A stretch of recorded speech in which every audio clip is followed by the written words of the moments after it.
amount every day, avoiding the offenses to the holy name, and so on and so forth. So all these rules and regulations basically have one purpose: to keep us thinking about Krishna, to keep reminding us of Krishna again and again and again. Why do we chant again and again and again? Why don't we just chant one time and that's it? Well, because we have to create many, many, many impressions of transcendental quality in the mind that counteract the impressions of material quality in the mind. Right now we're in the material world because our minds are full of these material impressions. We're in material consciousness because we're always thinking of things in terms of the materialistic ontology. And this creates our consciousness.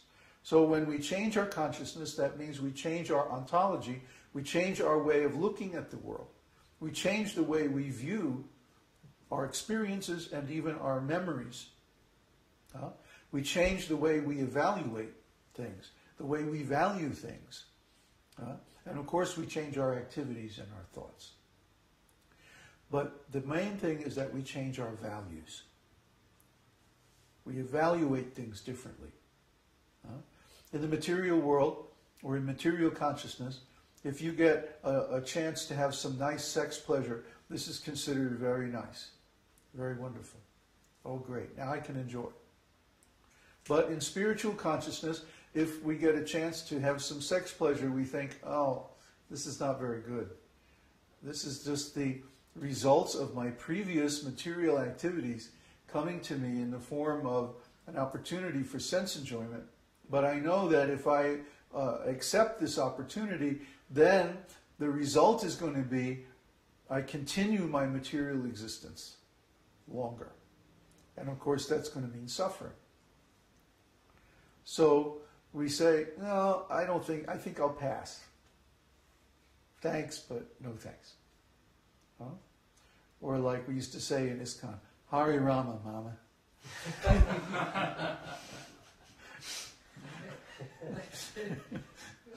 Hari Rama, pretty mom. There's no way, we're going to break our vow of brahmachari because we know from past experience what happens. We fall down into material consciousness and we feel miserable. Why? Because we lost our connection with Krishna. We began to, instead of cultivating devotional service, to cultivate material connection with the body again. And the body is the source of all our problems. The material body is the source of all our suffering. You can't find any suffering that's not connected with the material body or mind. And the mind is part of the body. And the proof of that is that when we leave this body, we forget the activities that we performed in this body. And we go on to another body, and then we become absorbed in the activities of that body. So the mind is also part of the body. So even mental suffering, emotional suffering like that, which we've all experienced, this is part of the body. This is the subtle body, not the gross body. So both the subtle body and the gross body are material. They're simply, one is made of earth, water, fire, and air. The other one is made of ether, mind, intelligence, and false ego. You see? But the soul is above both of these material bodies. The soul belongs in the spiritual world, and we won't be happy until we get to the spiritual world. How do we get to the spiritual world? By practicing bhakti. Anushilana, constant cultivation of bhakti. Even, we don't have to change our activities.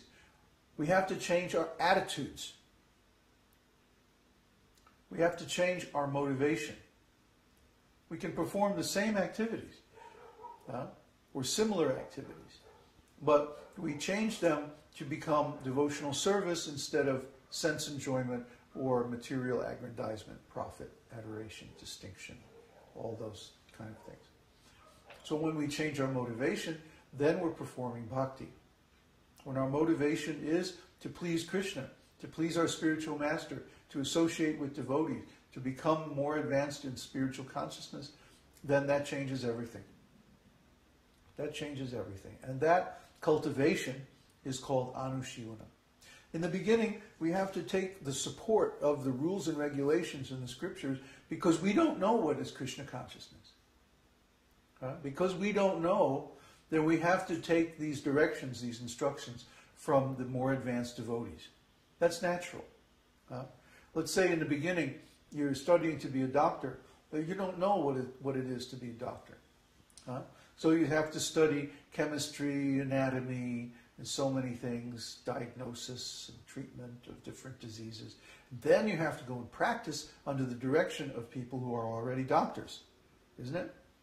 And then when you get their approval, when they say, okay, your skills are good enough, then you can get a license and actually practice as a doctor.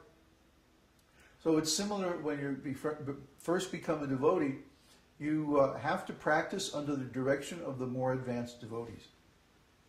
And you have to follow a long list of rules and regulations. Well, that's all right. It's like that at the beginning of anything. Anything that's worth doing is going to be complex, and it's going to require different rules and regulations. Well, that's all right. But then after some time, you start to understand the purpose of the rules and regulations. You start to understand why the rules and regulations are there and why they are the way they are. At that time, you start to enter into the realm of spontaneous devotional service. Because now the direction is not coming from outside in the form of scriptural rules and regulations. It's coming from inside in the form of attitudes, intentions, and understanding. Once you understand, oh, this is why we don't have illicit sex. This is why we don't take intoxication. This is why we're vegetarians. This is why we don't gamble. This is why we don't perform the offenses against the holy name, because every time I do, I fall down.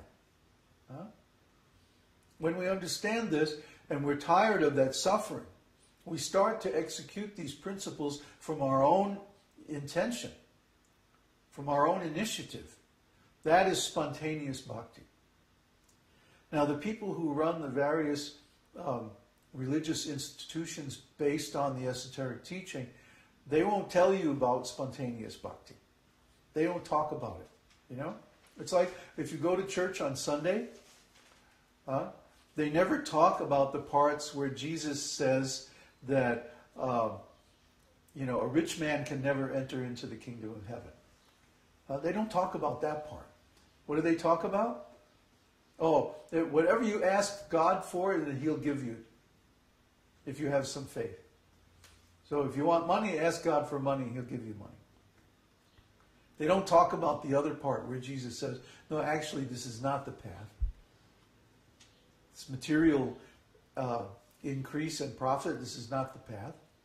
Rather, store up your valuables in heaven where there's no moth or rust or thieves to break in and steal.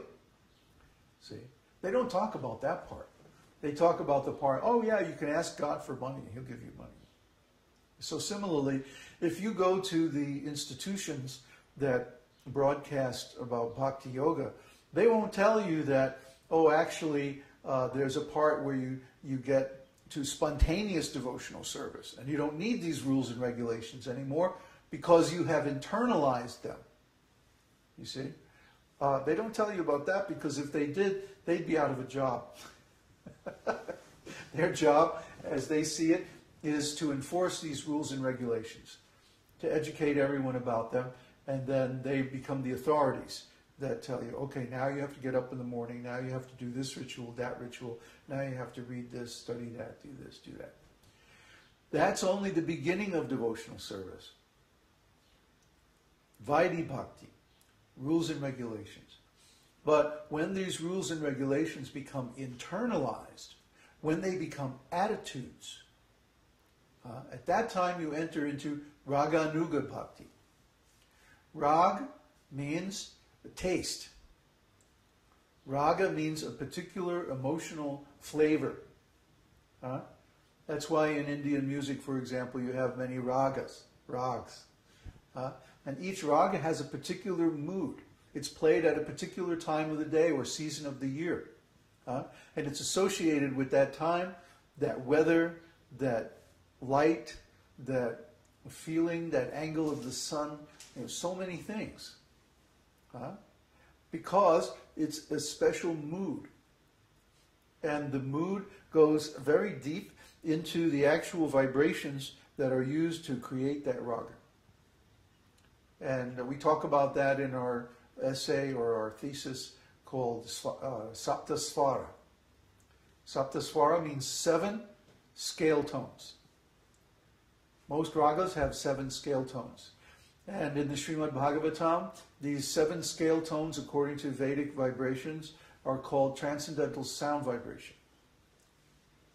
Shabda Brahma. And Lord Brahma uses these svaras to create the universe in the beginning of the creation. So they're very, very powerful. If you know how to form these svaras exactly, then you can create anything you want, basically.